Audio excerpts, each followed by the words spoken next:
Alla rassegna per il libro della libreria La Bassanese era ospite Francesca Costenaro, che ha presentato in anteprima nazionale il suo nuovo romanzo La piccola bottega delle erbe, edito da Giunti.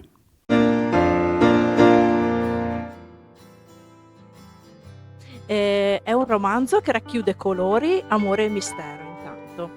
Quindi è una storia, che parte nel 1880 e va indietro nel tempo nel 1850. C'è un'erboristeria, una piccola erboristeria, dove c'è un erborista che cura ogni malanno con le erbe e c'è la protagonista, coprotagonista, Sophie, che sente una nenia fin da quando è nata e, si rivolge a questa erborista per capire che cosa le sta succedendo e da qui nasce un viaggio meraviglioso che ci porterà in Malesia.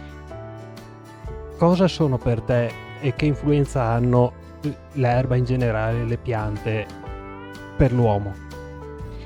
Le piante per me sono vive, infatti come dice, la parte sul retro del libro, ehm, le piante vanno trattate con cura e se si sentono amate danno di più. Le piante ci curano e soprattutto si prendono cura di noi e sanno ascoltare. La parte dell'ascoltare è fondamentale nel mio romanzo che seppur, rappresenta una storia molto semplice, cerca di dare dei contenuti e dei valori e il nostro ambiente va rispettato, ci dà tutto quello che noi di cui noi abbiamo bisogno e ci ama e si prende cura di noi e questo è un messaggio grandissimo che il mio libro, cerca di trasmettere.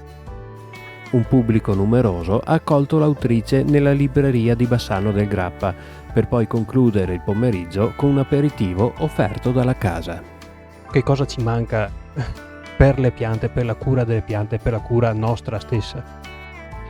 Sicuramente trattarle con amore, insomma. Quindi, prenderci cura, parlare alle piante, dare, tutto quello di cui hanno bisogno, rispettare il nostro pianeta innanzitutto, e regalarle anche le piante, perché davvero se una persona ha delle piante in casa riesce, a vivere meglio e assolutamente più sereno.